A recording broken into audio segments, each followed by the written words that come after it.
حضرت عقبہ بن عامر رضی اللہ تعالیٰ عنہ کہتے ہیں، میں نے رسول اللہ صلی اللہ علیہ وآلہ وسلم کو یہ فرماتے ہوئے سنا، اگر رکھ دیا جائے قرآن مجید کو کسی چمڑے میں، پھر وہ آگ میں ڈال دیا جائے تو نہ جلے گا۔ اس حدیث کے راوی حضرت عقبہ بن عامر رضی اللہ تعالیٰ عنہ جہنی ہے، مدینہ میں آ کر رسول اللہ صلی اللہ علیہ وآلہ وسلم کے پاس حاضر ہوئے اور اسلام قبول کیا، پھر مدینہ میں ہی مقیم ہو گئے۔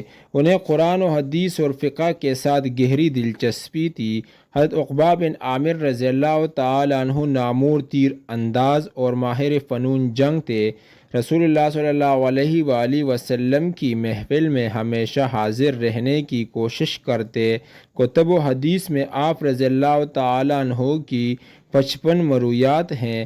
قرآن مجید اللہ تعالیٰ کا کلام ہے۔ اللہ تعالیٰ جس طرح اپنی ذات میں بے مثل و بمثال ہے، اسی طرح وہ اپنی صفات میں بھی یکتا ہے۔ جس طرح اللہ تعالیٰ کی عظمت ہے، حد و حساب اور بے پایا ہے، اسی طرح کلام اللہ کی رفعت شان کی بھی کوئی انتہا نہیں۔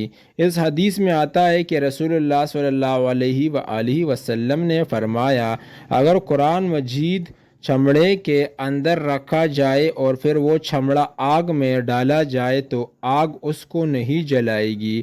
گویا قرآن مجید کی برکت سے چمڑا نہیں جلے گا اور قرآن مجید بھی محفوظ رہے گا۔ یہ قرآن مجید کی معجزانہ شان ہے اور معجزہ نبی کے ہاتھ پر ظاہر ہوتا ہے۔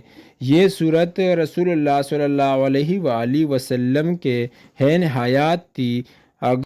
اب بھی کئی دفعہ سننے میں آیا ہے کہ کسی جگہ آگ لگ گئی اور چمڑے کی جلد میں موجود قرآن مجید وہاں محفوظ رہا۔ شارحین حدیث کے مطابق اس حدیث میں چمڑے سے مراد انسان کی کال ہے اور آگ سے مراد جہنم کی آگ ہے۔ حدیث کا مطلب یہ ہوا کہ جس جسم انسانی کے اندر قرآن مجید محفوظ ہو، اس جسم کو دوزخ کی آگ نہیں جلائے گی۔ ظاہر ہے کہ جب لا الہ الا اللہ کا اقرار آخروی نجات کا ذریعہ ہے اور لا الہ الا اللہ قرآن مجید کا حصہ ہے، تو پھر پورا قرآن تو لازماً نجات کا ذریعہ بنے گا۔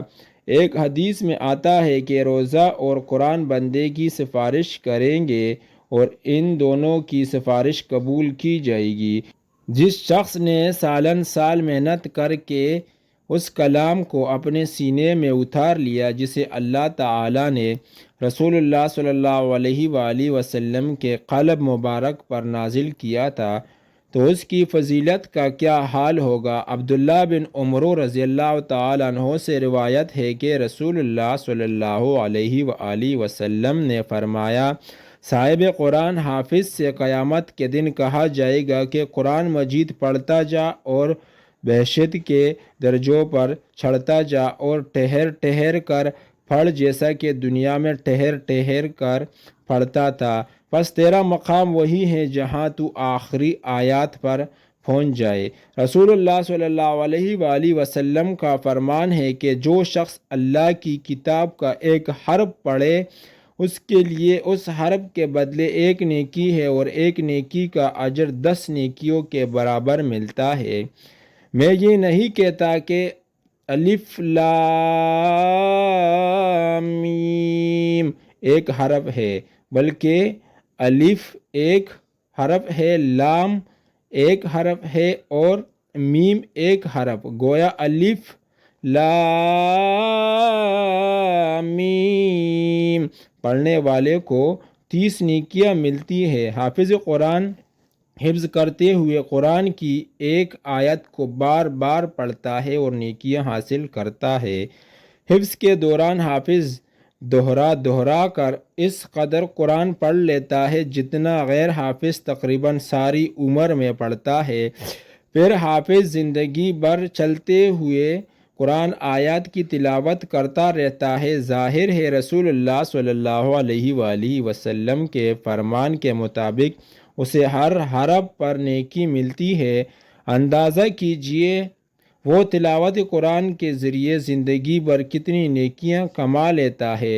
قرآن مجید ایک ذہیم کتاب ہے اور اسے زیر زبر کی رعایت کے ساتھ یاد کرنا اور پھر اسے یاد رکھنا بظاہر ایک مشکل کام معلوم ہوتا ہے، مگر اللہ تعالیٰ نے معجزانہ طور پر اسے آسان کر دیا ہے۔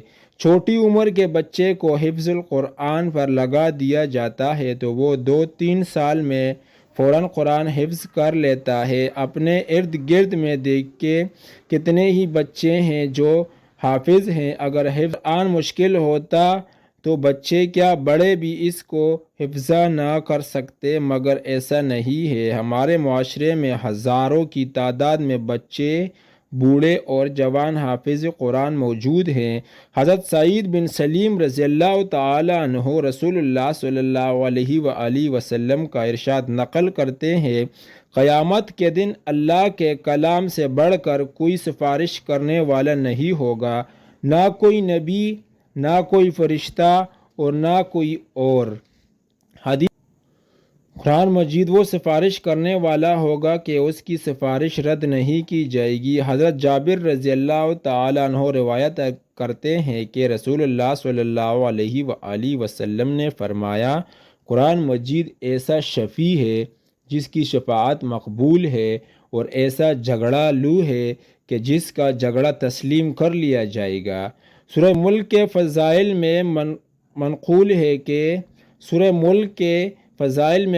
ہے کہ اس نے ایک بندے کے حق میں اللہ تعالیٰ کی حضور سفارش کی تو وہ بخش دیا گیا، جبکہ حافظ تو وہ ہے جسے صرف سورہ ملک نہیں بلکہ قرآن مجید کی 114 صورتیں یاد ہیں اور وہ ان کی تلاوت کرتا رہتا ہے۔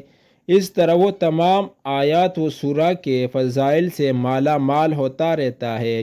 حضرت معاذ جہنی رضی اللہ تعالیٰ عنہ سے روایت ہے کہ رسول اللہ صلی اللہ علیہ وآلہ وسلم نے فرمایا، جو شخص قرآن پڑھے اور اس پر عمل کرے، اس کے والدین کو قیامت کے دن ایک تاج پہنایا جائے گا جس کی روشنی آفتاب کی روشنی سے بھی زیادہ ہوگی۔ اگر وہ آفتاب تمہارے گھروں میں ہو، پس کیا گمان ہے تمہارا اس شخص کے متعلق جو خود اس کا عامل ہو۔ حافظ کے لیے یہ بھی ضروری ہے کہ وہ قرآن مجید کے معنی اور مطالب سے آگاہ ہو اور اس کے احکام پر عمل پیرا بھی ہو۔ حضرت علی رضی اللہ تعالی عنہ روایت کرتے ہیں کہ رسول اللہ صلی اللہ علیہ وآلہ وسلم نے فرمایا، جس شخص نے قرآن پڑھا پھر اس کو حفظ کیا اور اس کے حلال کو حلال جانا اور حرام کو حرام سمجھنا، حق تعالی اس کو جنت میں داخل فرمائیں گے اور اس کے گھرانے میں سے ایسے 10 افراد کے بارے میں اس کی شفاعت قبول فرمائیں گے جن کے لیے جہنم واجب ہو چکی ہو۔ یہ کتنا بڑا اعزاز ہے جو حافظ کو حاصل ہوگا۔ یہاں یہ بات یاد رہے کہ مشرک اور کافر کو کسی طرح کی سفارش نفع نہ دے گی، کیونکہ اس کے بارے میں قرآن مجید میں فیصلہ ہو چکا ہے کہ ان کا ٹھکانہ جہنم ہے۔ بہرحال حافظ قرآن کو قرآن مجید کی حفاظت حاصل رہے گی، قرآن مجید کی برکات دنیا کی زندگی میں بھی اسے ملیں گی اور قبر اور حشر میں بھی۔ قرآن مجید اس کے لیے سختیوں سے بچاؤ کا ذریعہ بنے گا۔ حافظ قرآن کے لیے حفظ قرآن بہت بڑا اعزاز ہے۔ وہ جب فوت ہوگا تو قرآن اپنے سینے میں محفوظ لے کر قبر میں جائے گا۔ قرآن کلام الہی ہے، وہ ضرور وہاں اس کا مونس و غم و خوار ہوگا اور اس کے لیے بچاؤ کا ذریعہ ہوگا۔ سورہ التعابین میں قرآن مجید کو نور کہا گیا ہے۔ نور ایک خوبصورت لفظ ہے جو خوبی، اچھائی، خیر، عمدہ اخلاق اور حسن و جمال کے معنوں میں مجازاً استعمال ہوتا ہے، مگر اس کا اصل معنی تو روشنی ہے۔ ظاہر ہے جو شخص پورا قرآن مجید یعنی نور اپنے سینے میں لے کر قبر میں جائے گا تو وہاں اس کی قبر قرآن کے نور سے منور ہو جائے گی اور اس کو کسی طرح کی ظلمت کا سامنا نہ کرنا پڑے گا، اور پھر حشر کے روز بھی یہی قرآن مجید اس کی نجات کا باعث بنے گا۔ اللہ تعالی ہمیں قرآن مجید پر عمل کرنے کی توفیق عطا فرمائے، آمین یا رب العالمین۔